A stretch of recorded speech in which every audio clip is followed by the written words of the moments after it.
All right. Well, welcome everyone. I'm going to start sharing the presentation, and I'll be switching in and out from the presentation to show you real applications of what I'll be sharing with you guys. Let me move into this. My name is Dimitri Ponomareff. I am the CEO and co-founder of Kanban Zone, and I've been an Agile coach since 2003, so quite a while.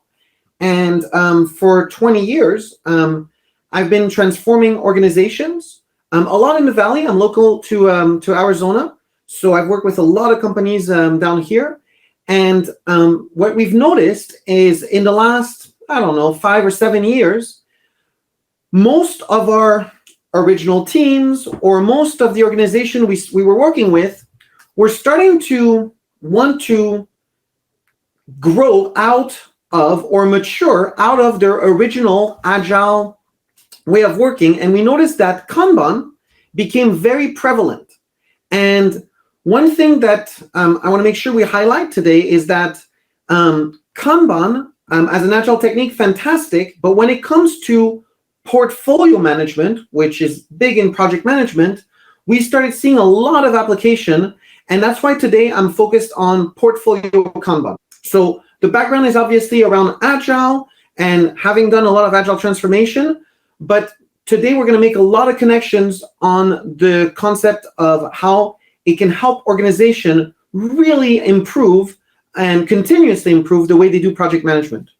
I like to mention that I'm also a facilitator of the 7 Habits of Highly Effective People. The only reason I mentioned that is everything I'm going to talk to you about will be related to these darn people you have to work with. And these people, these humans, are really the key, right, to making any project successful. So for me, tapping into the 7 habits just means that the importance of focusing on the human element while building this Portfolio Kanban system and working in such an environment.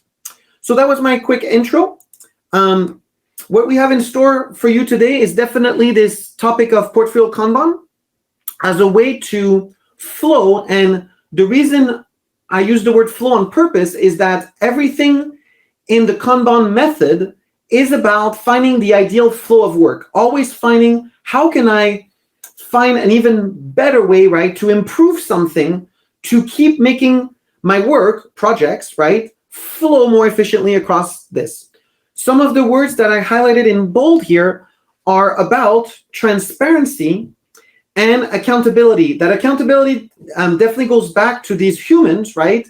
Is what I want to explore today with you is what would happen if we had a real simple way to visualize all your projects, and all we had to do, right, through the spirit of transparency, is make this information extremely visible to everyone.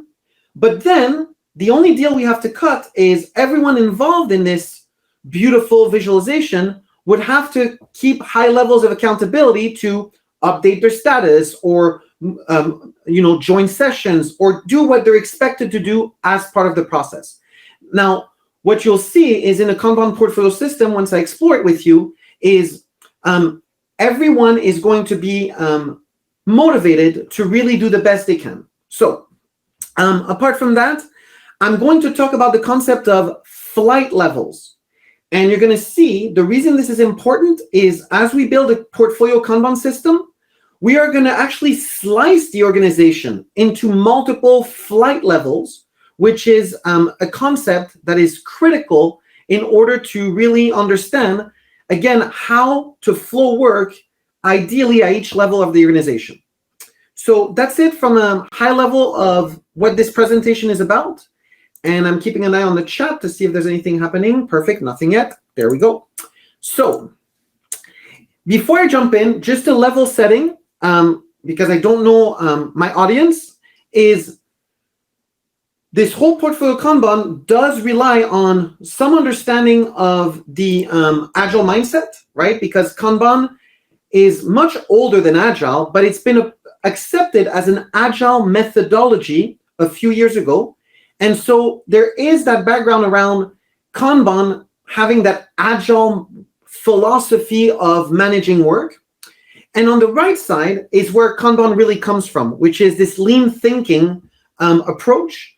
And I do want to talk about the House of Lean, which is the picture you see right here, to make sure that we have our foundation in order to set up the best portfolio Kanban system. So on the left side, I'm not going to go very deep. Most of you have probably heard of Agile or seen this manifesto or 4 values right here. All I'll say is the stuff in blue on the left is important in this approach. And I've already touched on the first one, those darn people, right, that we have to work with. Well, individuals' interactions are going to be very critical, but we will have to figure out ways to have processes and tools to flow all this work. Working software, if we're applying to software, collaboration with our customers, and you're going to see a lot of what we're going to do in this portfolio Kanban system is going to be involving the customers as much as we can. And obviously, and this is the big one, not only for project management, but for this whole flow of projects, is this ability to say, we have a plan. It's a pretty good one, according to us today, but there's very large chances that as we learn more and as we involve more people in more detail, that the plan will need to evolve. And so keep that in mind. The Agile mindset is definitely in play if you're going to set up a portfolio Kanban system. On the lean thinking side, I just want to make sure that I tackle a few of the big words that you see here because they're important in order to fully understand how this is going to work. So sorry, I'm going to move this out of the way. There we go. Okay.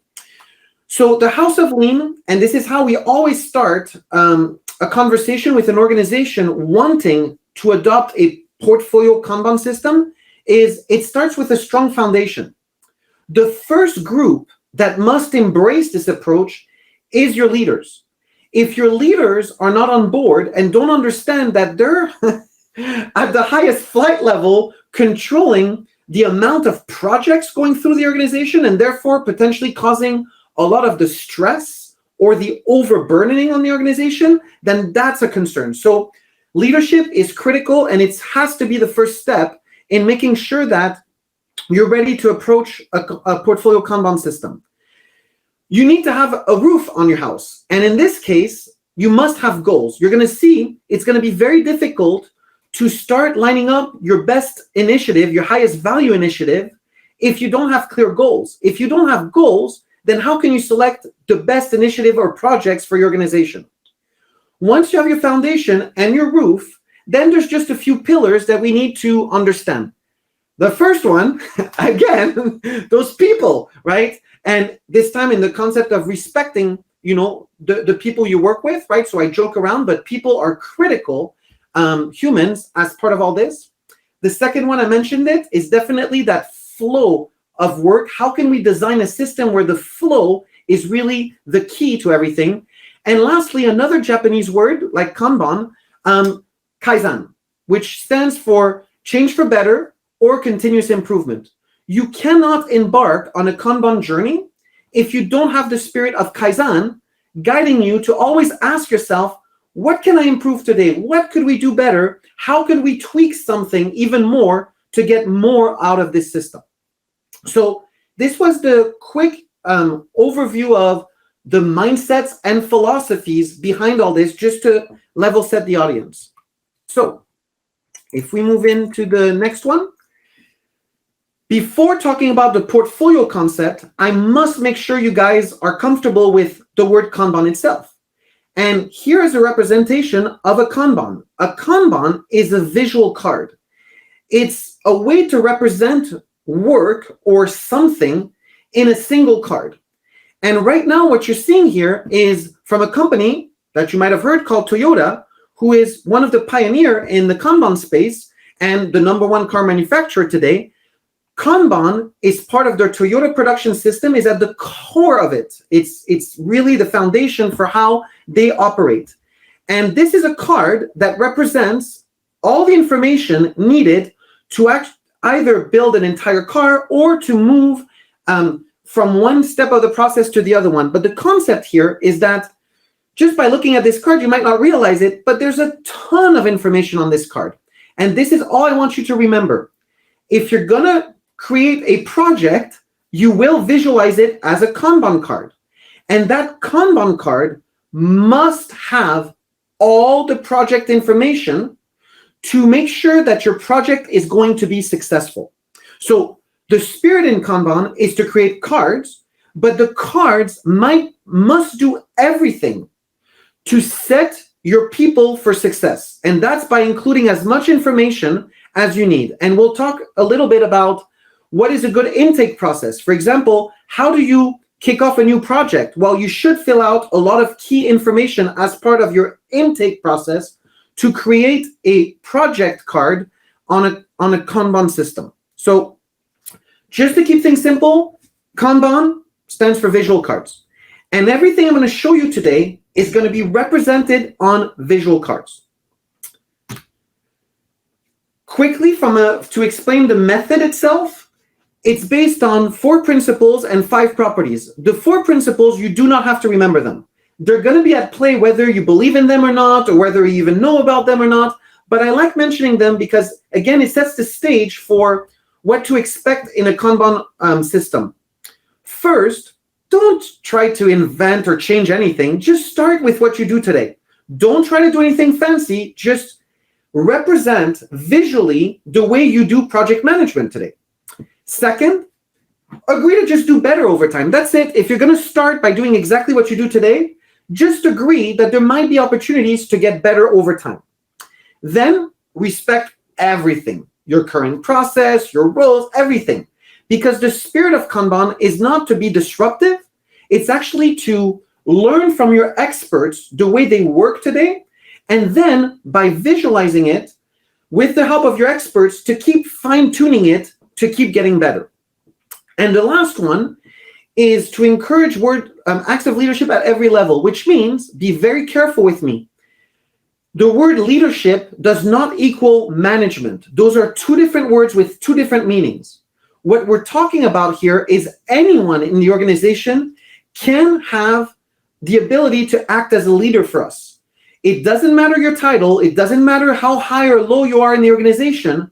You must find ways to be the leader at certain points of a project life cycle to help the project go along. So this, again, if you don't remember any of these principles, it doesn't matter because they will be happening naturally. The 5 properties, I'm actually going to illustrate them to you in a second. The properties are all you need to know about Kanban. That's it. If you do these 5 things, you are doing Kanban. The first one, visualize your work.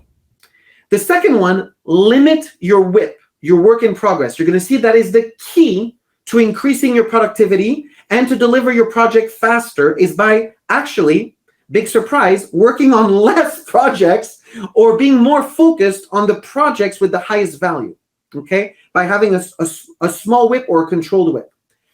Measure and manage your flow, all it means is you're going to have metrics, and I'll probably share a few with you today. Fourth is you must make your process explicit. If you're going to have a way to manage your process, then spell it out, literally write it on these Kanban boards I'm going to show you in a second so that there's no mystery on when does a project move from one stage to the other or what's expected from anyone managing a project or working on a project to actually move forward in the process. Lastly, you've already heard about it. It's a different way of saying you must do Kaizen. So the last one is make sure that you continue to improve everything you do. So let's move away from the theory and let's start looking at how this whole thing really works. The way we start is by creating the most simplest board. This is the simplest you can do in Kanban: to do, in progress, done. The idea here is that, again, you start simple and then you start listening to your expert to start building a board. The reason I'm showing you this is because you need to understand that we're going to need boards behind this Portfolio Kanban system. Once you have boards, you need to be realistic. You need to make sure that you do not go crazy with the amount of work in progress. I have transformed a lot of PMOs, a lot of large organizations who, when I look at them and I say, okay, let's build your board and let's put all your projects that are currently in progress. And what happens all the time is I see a ton of cards being shoved in that in progress column. I then count them and I say, listen, feels like 85 cards. By the way, that's literally a number that happens a lot to me, around 80. And I'm like, are you really, as an organization, working on 85 projects today? And the reality is I often get the answer of, yeah, we are. And then my follow-up question is very simple. How many projects did you successfully deliver last year? And if you're hovering at 85 right now, the answer to my next question is usually, 30, 40. Therefore, my follow-up is simple. If you were only able to, through historical data, to deliver around 30 or 40 projects, then why are you working on 85 right now? The mistake here is you won't get all 85, but the biggest problem is, what if you deliver 40 out of the 85, but they're not the 40 highest value project? The problem with not limiting your WIP, your work in progress, or limiting your amount of project to your true capacity is you're most likely going to deliver projects, but they're not the ones that really are the most important for your organization. Instead, you should have been much more selective at saying, if I'm probably going to get 40 done this year, maybe I should look at the 30 or 40 that I really need this year, instead of inundating, or the word here, mourir, overburdening your organization and your people with so much projects that people are going to be overwhelmed and they're not going to perform the way they should perform. And that's not their fault. The fault is we just decided to green light too many projects. So be careful. I spent a little bit of time on this one because it's critical. None of this portfolio Kanban system is going to work for you if you don't learn how to limit your WIP, not only at the highest level, but at every level of your organization. As you progress, you're going to add these WIP limits, which are these stop signs. I'm keeping everything simple here, right? And I'm assuming this is a team of, I think four people, right? So 4 people times 2 minus 1, their WIP limit would be 7. This is a goofy formula just to get something on there. The idea here is that every layer of your organization is going to visualize their work on Kanban cards and on boards. And if every level is honest, transparent about their true capacity, then everyone is working at max capacity, but not over it, not trying to do much more than they're capable of, and then spreading thin and delivering nothing. So as we progress, I need to make sure that before I show you the whole system, that you all understand the concept of a pull system. The days of whoever screams the loudest are over in a Kanban system. You can keep screaming if you want, it doesn't really matter. However loud you scream, you're still going to be in the to-do column. The idea here is that you only permit new work to enter a Kanban board if you've completed something. So keep an eye on the pink cards here. The concept is if you want to add more work to a board, you need to first complete something. And the mantra that I usually share with organization is stop starting, start finishing. And the idea here is that it's only once you complete a card, done, that you create a void on your board that permits you to pull a card from the previous column, which now creates a void in that column, which gives you the chance to pull finally something from the to-do column, which means new work entering your WIP. The reason this is fundamental is that if you do not do a pull system and you just keep shoving stuff in your WIP, in your work in progress column, then you're actually negating all the power of what this Kanban system will do for you. So please, some of you have heard the concept of pull. I'm just illustrating here very simply in terms of how you experience pull on a Kanban board. Ultimately, this is how it will end up. You will keep improving your board by maybe adding more columns as you get more mature with your board, maybe figuring out that there's steps in your process that you didn't think about, but after a few projects or a few weeks of working with your team, you'll add more columns or split them up or do things. But ultimately, what you need to accomplish is this idea of having an understanding of your team capacity so that you can respect it, but more importantly, declare it to your organization so that you can set honest expectations, right? Then you need to have that pull system I just mentioned. And lastly, you're going to fanatically keep finding ways to streamline and improve that flow of work. So that's it. This was my quick way of making sure that before I move into the Portfolio Kanban advanced stuff, that everyone had at least their bearings around, what are the core concepts. So here we go. This is a Portfolio Kanban system. The concept here is that I'm introducing those flight levels. In this case, I'm going with a 3 flight level concept: strategy, discovery, and then delivery, which is represented by team 1 and team 2. You could have like 10 teams or 100 teams, it doesn't matter. The concept here is you don't have to have a 3 flight level. You could have 4, you can have 5, or you could have 2. In fact, there's a simple example of project management where there's only 2 levels: projects and work.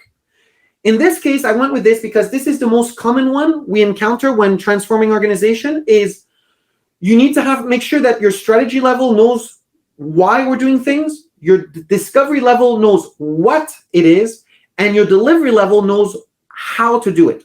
I'm going to show this in more detail in a second. The concepts here I want to make sure you understand is the reason you do a Portfolio Kanban system is because all the cards are going to be connected to each other through either a dependency concept, predecessor, successor, or a parent-child concept to connect the cards so that you understand how you're breaking down your work. The reason we do this is for alignment. We want to make sure that once at the strategy level we agree on moving forward on a key project, that the entire organization aligns to that initiative or project. This is the old analogy of how do you make a huge boat go in another direction? Well, it doesn't take very much. It just takes that little rudder in the back to move to make an entire ship go in another direction.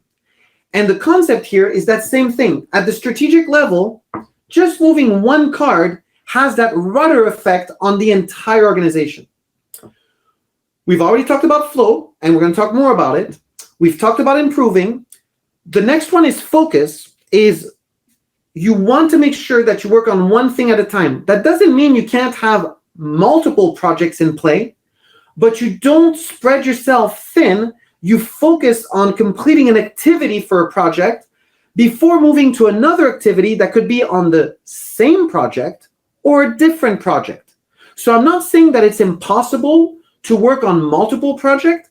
I'm just saying that as you take an activity from one project, that you don't do it 80% and then 80% on 3 other tasks. You want to take one at a time and then complete it and then move to the next one. And last one, we've talked about it. It's the whole concept, and I'll illustrate this in a prototype in a second on how all this really connects to each other in a visual way. Ultimately, this is what it would look like. And before I go here, let me illustrate this concept in a prototype. So what I'm going to do right now is keep an eye on the colors here. You've got a purple project at the strategy level, and you've got a green project.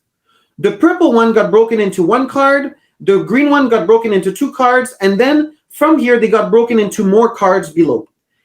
This has nothing to do with Agile, Kanban, or anything. It has to do with basic project management. You start with a big rock and you break it into smaller chunks. Same concept here, but visualized in a Kanban method. You take a project and you don't just dump it on a team. You break it down into smaller pieces, whether you want to call them features, epics, modules, it doesn't matter. But you break a project while you're doing discovery into smaller chunks. And once you complete discovery, you pass these ones to your delivery team who break them into even smaller chunks. So let me show you this visually on a board. So let me get there right now. I think I have it open right here. So this is obviously our platform, Kanban Zone, but I'm only going to use it to show you the concept. The concept here is I've reproduced the same thing: green project or initiative and purple initiative. I have my 3 flight levels: strategy, discovery, and delivery. For the purpose of these demos that I do for introducing Portfolio Kanban, these should be separate boards. But right now I have them all three on one board because I just want to make it easy to illustrate the concept.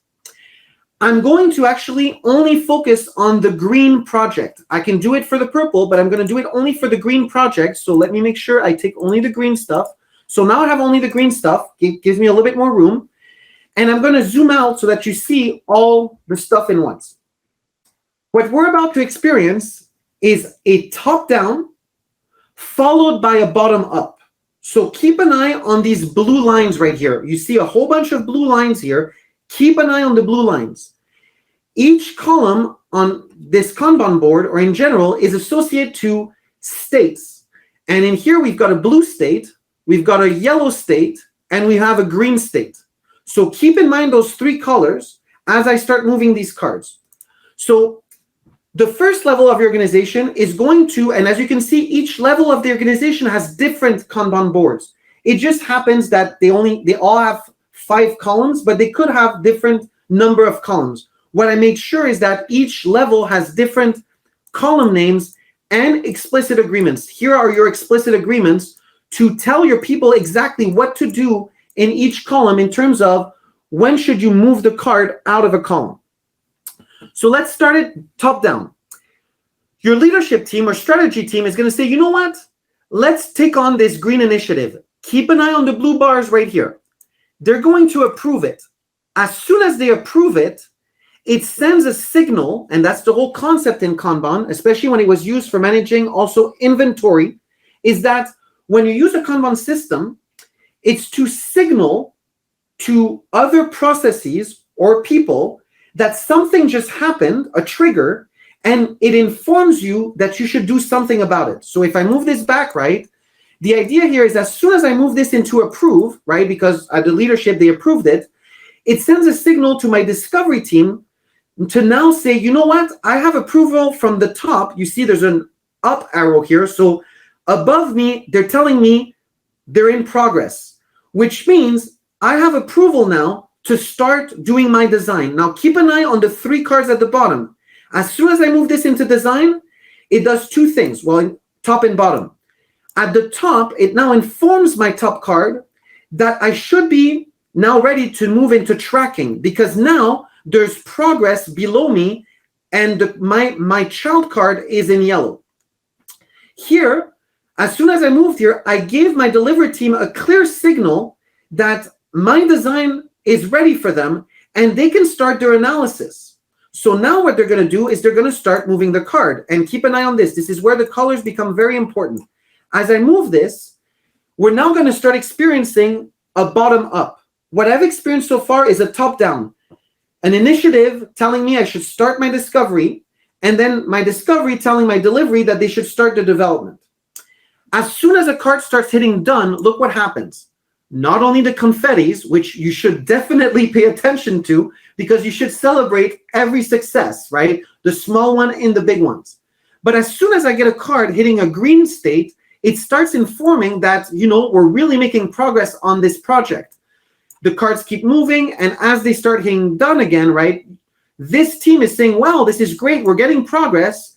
And now that I have a full green, I can start experiencing my bottom up, which is I now need to get back to work. This whole time in this column, I was just keeping an eye on the project, but now I have to go back to work, and I need to validate that what they told me was done below is now completed.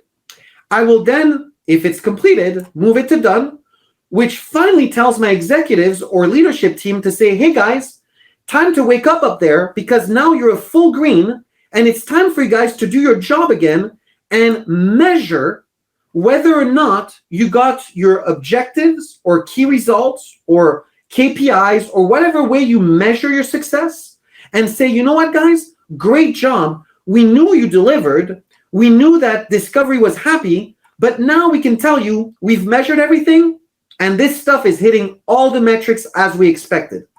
Might not always be the case, but in this case, we're going to stay very happy and we're going to call this done. So the reason I went to this prototype is I can't illustrate it any simpler than that, right? And of course, if I remove the filter now, right, and I say, okay, well, show me multiple projects, well, you could have the same concept now with multiple projects going on at the same time, And ultimately, when these get done, right, then the leadership team would quickly know that their stuff is getting done also. Sorry, I'm going extremely fast. And then at this point, the purple project is done. So I hope this helps. I show this a lot when launching a new customer, this quick prototype. I don't care what tool you use. That's not important. What's important is it doesn't have to be more difficult than that. Conceptually, this is what a portfolio Kanban system does for you. So if I go back to the picture we were on, right, this one, that's exactly what I just illustrated to you. I'm just checking my chat to see if I have any big question that I should answer this. Okay. I'll just respond in the chat real quick. It's Kanban Zone, and I will give you the link after. I'm the CEO of this company, right? So I can talk to you all day long about this. But if we stay away from the tool for a second, right, and we focus on the method, right? Conceptually, this is what I want you guys to think about, right? What I want you guys to think about is this is the big picture. This is how the whole thing functions, right? So the way it all functions is, and I'll just type this here because I know sometimes people are going to say, Dimitri, just tell us the address. There it is. Okay. I talked to you about your goals. Very important, guys. If you don't have goals, you're dead out of the gate. So I need your goals. Your goals are coming from outside, right? They're coming from market or positioning or whatever. You know how to do your goals. Hopefully they're SMART goals, etc. I'm not going to do a whole session on this. Your goals will start triggering initiatives. These initiatives are going to start being visualized on a strategic board. I'm going to keep it simple to a purple initiative and a green initiative. Then what you do is the discovery team is going to move from initiatives. I call them features here because we work a lot with software teams, but they don't have to be features. They can be other things. We work with construction companies and farmers, and we work with yogurt companies, right? We have clients in every industry you can imagine, but features is a common way of calling it. So right now I'm calling them features. And the key here is the discovery team must break down the work, but more importantly, they must talk to their customers. This is where the customer connection is critical, is you do not want to give team work to your deliveries if you did not ensure that you're in line with what your customers are either expecting or what will make them happy. And all I mean here is a checkpoint to say, hey, listen, I'm going to do this big thing here, and I broke it down in this thing. Hey, customer, what do you think about it? Can I get your input before I start laying a single line of code or before I start building something, okay? In a software world, what you would do after is you would most likely take these feature card and break them into stories. Again, I'm using language more suitable for software, but this can be used for anything.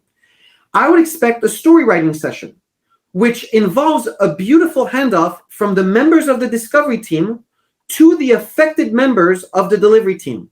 The whole purpose of the story writing session is to help create a bridge between the people who did a lot of thinking at the discovery level to augment their knowledge with the people who really know how everything works. And this is where all the magic happens, is the work is broken down in collaboration between your discovery and delivery team members. These stories, once written, get to compete in a product backlog for each team or each product or each,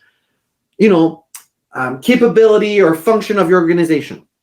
These will compete for priority constantly. I right now have 2 green cards at the top, followed by a purple, but you know what? Arbitrarily, these could change around. But the problem here is someone's job is to make sure that prioritization is kept clean. What I didn't tell you is in a backlog, obviously, the card at the top of the board is the most highest priority. And that is true in every column in a Kanban system. Okay, it's always the case. The card at the top of the column is the highest priority. So once you have a backlog and you fought on your priorities, you then groom your cards one last time to make sure that you didn't forget anything or that you set up your team for success by providing more guidance or acceptance criteria to make sure that they, again, are set up to succeed.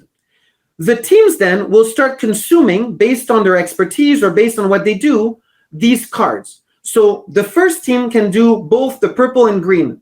The second team only does purple, and the third team does only green. Totally invented, but to show you that these teams are not project-based. This is so important. In a portfolio Kanban system, you can have project cards at the strategic level, but the concept here is your teams are not created for projects. Projects are shopped to existing teams that are either built alongside products or capabilities or processes. This is critical here. I want to make sure everyone heard me clear on this one. We do not create project teams. Teams do not start because of a project and end at the end of a project. Projects come and go. Your organization should have teams at the delivery level that are experts at certain things. And that's why some teams only took the green cards, because they had no expertise to help on the purple ones. The last thing I want to illustrate here, so I hope everyone heard, we do not create project teams. We flow projects by breaking them down to teams that are already amazing. They're not assembled for a project and the most important project gets all the best people. That's a disaster, absolute disaster. Because often when you do that, people are pulled in so many directions anyways that it defeats the purpose. You want these teams to be already amazing once the project works, gets to them. What I want to make sure is I don't forget talking about the gray cards. Why am I suddenly introducing gray cards? Well, be careful. Since these teams are not project teams, they have to deal with production issues, with maintenance, with ad hoc requests, or with investing in the health of their product or the things they're responsible with. So be very careful. Although there is a real alignment all the way back to your purple and green, you have to be honest and recognize that these teams are probably going to do work that is not related to your initiatives, but is in the support of them. For example, upgrading your system or, doing some refactoring. Those are not sexy pieces of work, but they have to be accounted alongside with your project if they're not already included in your project work. So ultimately, and you'll see there's links on every slide, right? So that you can go and check out all these concepts in much more details. So this is how we break organization. We break them into those three levels, right? The organizational level, the product level, and the team level. Replace them with strategy, discovery, delivery, right? The idea here is I use a lot of colors to ensure that key roles are represented at each level of the organization. This is what we refer to as an agile canvas.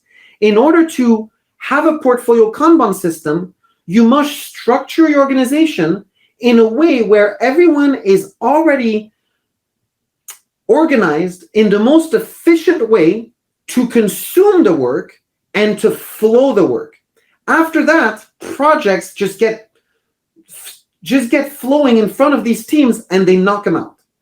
So here I've got green, blue, and purple, and as you can see, at every level they are represented, whether you do Scrum, Kanban, and please, if you believe you can do another technique like XP, or if you feel that you want to keep doing waterfall at the very top, I don't care. I really don't care, as long as the method that you use for project management is not bastardized or Frankensteined by trying to mix all these methods together. I'm okay that you would do waterfall at the top. I would tell you to do Kanban all day long. But if you really wanted to, you could, as long as you don't start mixing things. But at each level or within each team, just pick your method already and don't try to be smarter than the method by Frankensteining them, okay? So this is just a quick visual of how we would structure an organization in order to have that beautiful flow through this portfolio Kanban system.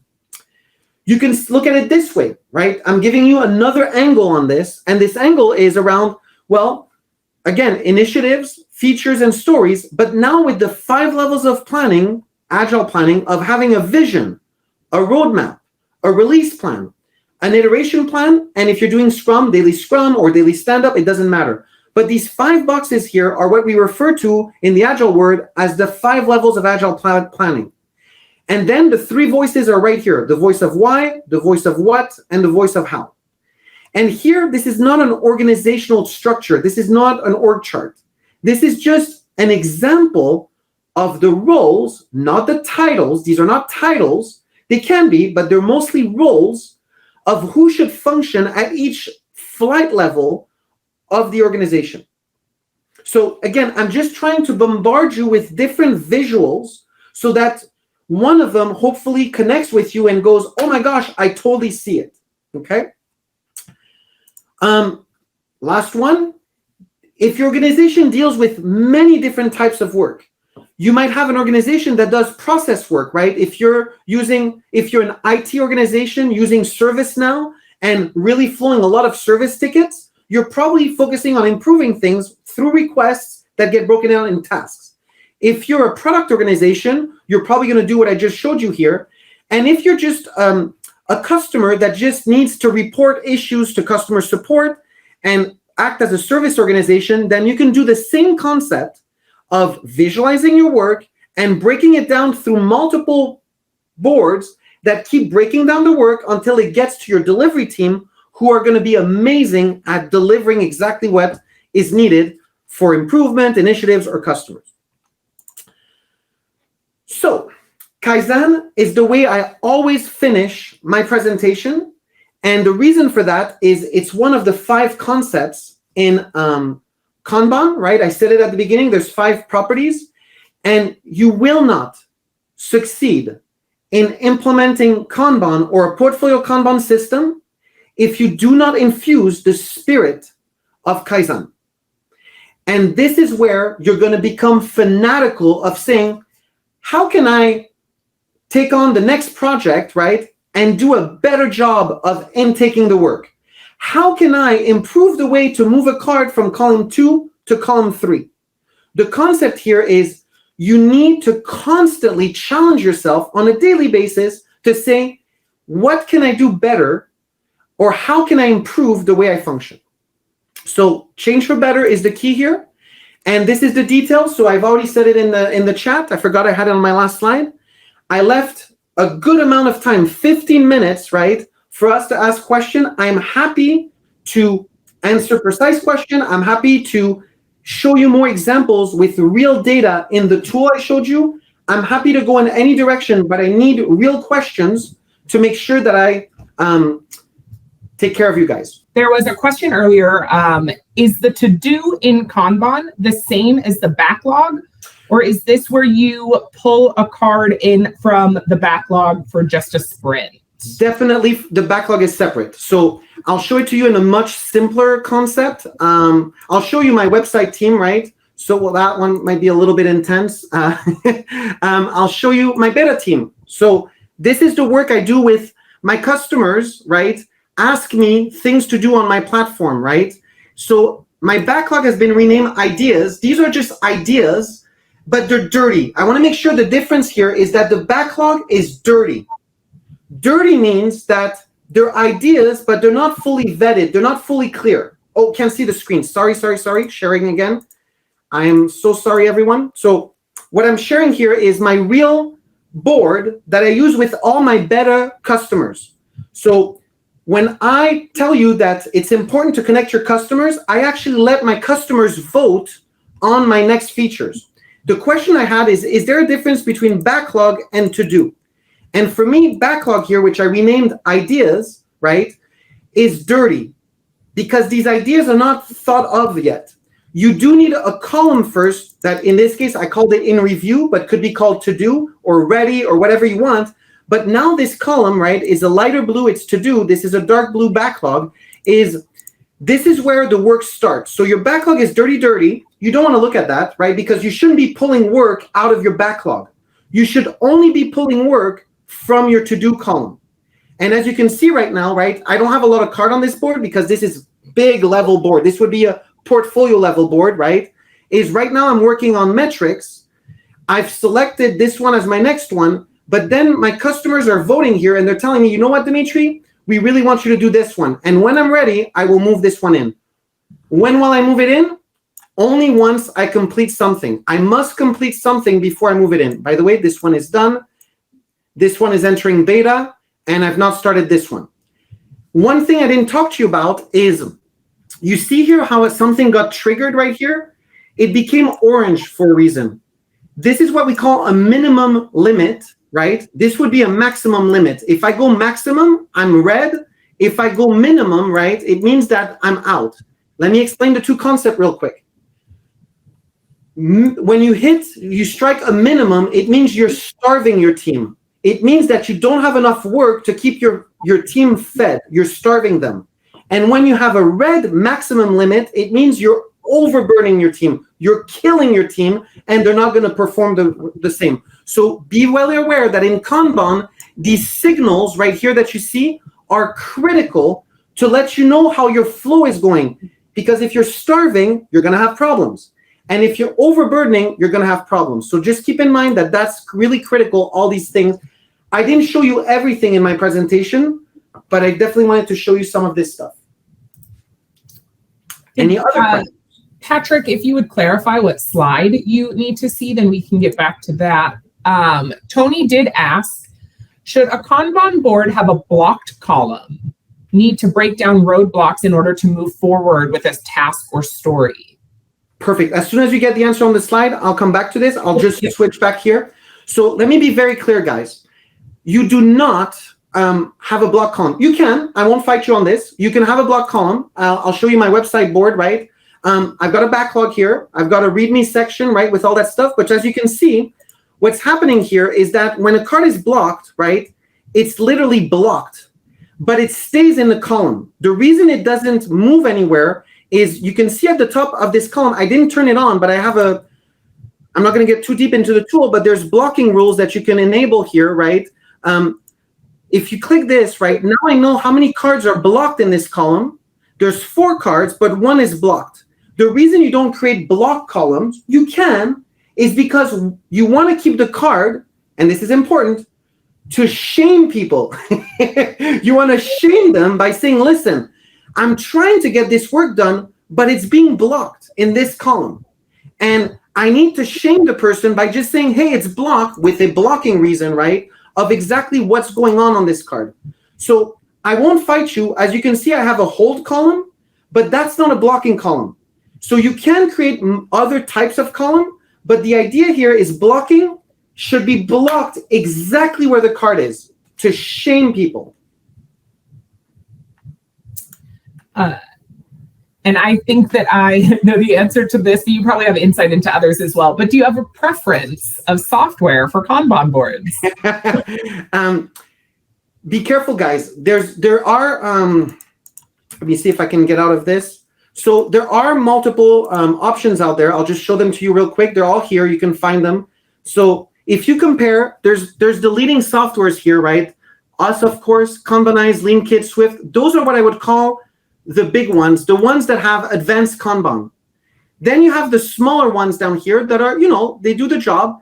And then be careful. You'll recognize these guys on the right. They are not Kanban software. What they are collaboration platforms that happen to have Kanban views. Be very careful, guys. When you start shopping around for Kanban software, be sure that you know what you're looking for. Are you looking for a Kanban software, or are you just looking for a tool like Asana or Airtable that does a lot of stuff but happens to have one little Kanban view in there? Okay. And when I said we had more features on the site, is some of the links you saw on the cards are going to much deeper concepts here when you can learn a lot more and see more visuals. So just so you know, the deck will be made available to you, and there's a lot of links on the deck to give you even much more content about all this stuff. Patrick clarified that he would like to see the slide right before the contact information. So that's this one, I believe, is what he wanted. And maybe while you leave this up, you can comment on Tony's, it's not a question per se, but he says, it is the shaming element that is not going well in my org. I don't know if you have a comment that you would like to share about that. Yes, and be very careful. I like using the word shaming because I'm a coach, and as a coach, I have to be brutal. Okay, I think Tony and I understand the concept. When we mean shaming, what we mean is make it painfully obvious why we're in trouble, and that's why when you block cards in our tool and most tools, you can't just block a card. You must spell out the reason, and this is where the shaming comes in place. If Derek is my problem, he's the guy I'm waiting for, and he's on vacation. I have to be honest, correct, always, right? I have to be honest and say, guys, I'm blocking this card, and I'm shaming Derek, but not to be mean to the guy, but for people to stop saying, hey, Dimitri, what's happening with this card?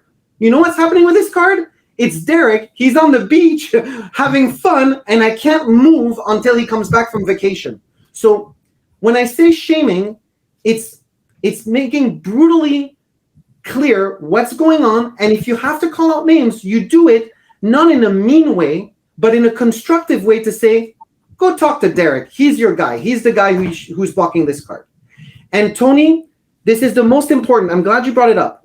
For me, the way you start your day in a Kanban system is by looking at whatever is you're blocking others. The first thing you should do every morning is make sure you're not blocking someone, because the act of unblocking someone can unravel the whole organization to move again. You might not realize that one card being blocked could delay an entire project, and that's why the first thing you do in the morning is unblock your cards. Is this a tool to break down the steps and or items that need to be completed, which to me sounds like a task list? Yeah, so let me show you something that I did recently. I did this recently. When I'm building this product, I built my entire visual map of my entire product. This is what you would call the backbone of my product. All the major features are here. And as you can see, this is not really a Kanban board. It's more of a board to visualize everything and to say, you know what? Under my list tool, I've got a lot of stuff done, but I still have two things that I'm missing that I'd like to add to it. So this is how we break. If you say you wanted to launch a new software, you would probably break it by these, what we call backbone elements at the top, right? These are your backbones of your software. And then you would detail, and by the way, green cards are current functionality, purple cards are future, and red cards are things I should have never built and I need to get rid of. And as you can see, this visual aspect is so critical, because this is how you can use this Kanban tool to actually visualize your work and then break it down from here and make connections to other boards, because you can link cards between boards. And I saw a question here. Is ASU in the works of getting enterprise license for your software? Well, I've sat multiple times with ASU. In fact, Warwick Pond was my contact within the PMO, so maybe that's a name that's known to some of you. But I've dabbled many times at ASU, and I'm ready when you guys are. I think there's a lot of opportunity here, and I would love to do a pilot or do something to just illustrate how you could visualize your whole work like this.